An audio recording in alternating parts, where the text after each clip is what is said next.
அஸ்ஸலாமு அலைக்கும். இன்றைக்கி என்னுடைய மினி நைட் ரொட்டீன் விலாக் தான் பார்க்க போகிறோம். பார்க்கலாமா? வாங்க. நைட்டு டின்னருக்கு தோசை தான் ஊற்ற போகிறேன். அதுவும் எனக்கு மட்டும்தான்.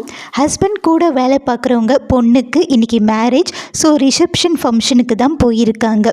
அப்போது நமக்கு மட்டும்தான் டின்னர் ரெடி பண்ணணும். ஸோ சுட சுட 2 முட்டை தோசை பார்சல் அப்படின்ற மாதிரி அதுதாங்க ரெடி பண்ணிகிட்ருக்கேன். 2 தோசையிலையும் ஒரு முட்டை போட்டு சூப்பராக டின்னர் சாப்பிட போகிறேன். இந்த மாதிரி இருக்கும்போது நமக்கு பிடிச்ச மாதிரி சாப்பிட்றதும் ஒரு தனி ஃபீல் தான். லோன்லியாக ஃபீல் ஆகும், பட் சாப்பாடு அதை மேனேஜ் பண்ணிடும். முட்டை தோசைக்கு பார்த்திங்கன்னா எதுவுமே சைடிஷ் தேவையில்லை. பட் மதியம் வச்ச தக்காளி கடையல் இருந்தது. எனக்கு தக்காளி கடையல் ரொம்ப பிடிக்கும். ஸோ அதையும் வீணாக்க வேணாம் அப்படின்ட்டு அதையே தோசைக்கு தொட்டு சூப்பராக சாப்பிட்டு முடித்தாச்சு. சாப்பிட்டு முடிச்சுட்டு நாளைக்கு காலையில் தேவையான வெஜிடபிள்ஸ்லாம் கட் பண்ணி பாக்ஸில் போட்டு ஃப்ரிட்ஜில் வைக்கணுங்க. இந்த ப்ரிப்ரேஷன் பண்ணி வைக்கலைன்னா நாளைக்கு நம்மளுக்கு படப்படன்னு தான் இருக்க போகும். அதனால் பார்த்திங்கன்னா முன்னாடியே இதை பண்ணி வச்சிடுறது. அதெல்லாம் எடுத்து ஃப்ரிட்ஜுக்குள்ளே அரேஞ்ச் பண்ணி வச்சுட்டேன். கையோடு பண்ணிடணுங்க, அப்படின்னு மறந்துட்டோன்னா அப்படியே வெளியிலவே கிடக்கும்.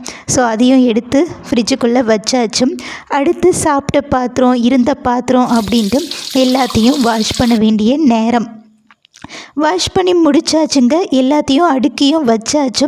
நம்ம தோசை சுட்டோம்ல, அந்த தவாவையும் வாஷ் பண்ணிட்டேன். டெய்லியும் வாஷ் பண்ணணுன்ட்டு அவசியம் இல்லை. பட் 1 வீக்கு ஒரு வாட்டி இல்லை 4-5 நாளைக்கு ஒரு வாட்டி வாஷ் பண்ணி வச்சுட்டு இந்த மாதிரி பார்த்திங்கன்னா நம்ம வாஷ் பண்ண உடனே அதை பார்த்திங்கன்னா நல்ல ஈரம் இல்லாமல் சுடு பண்ணிவிட்டு அதில் எண்ணெய் போட்டு ஸ்ப்ரெட் பண்ணி வச்சிடணும்.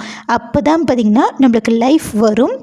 அது மட்டும் இல்லாமல் பார்த்திங்கன்னா நாளைக்கு காலையில் நம்ம என்ன பாத்திரம் வேணுமோ அந்த பாத்திரத்தை அடுக்கி வைக்காமல் கவுண்டர் டாப்பில் ஒரு ஓரமாக வச்சிட்டோன்னா நாளைக்கு காலையில் எந்திரிச்சு உருட்டிகிட்டு இருக்க வேண்டாம். அப்படியே எடுத்தோமா தாளித்தோமா சமைச்சோமான்னு இருக்கலாம். அவ்வளோதான் ஃப்ரெண்ட்ஸ்.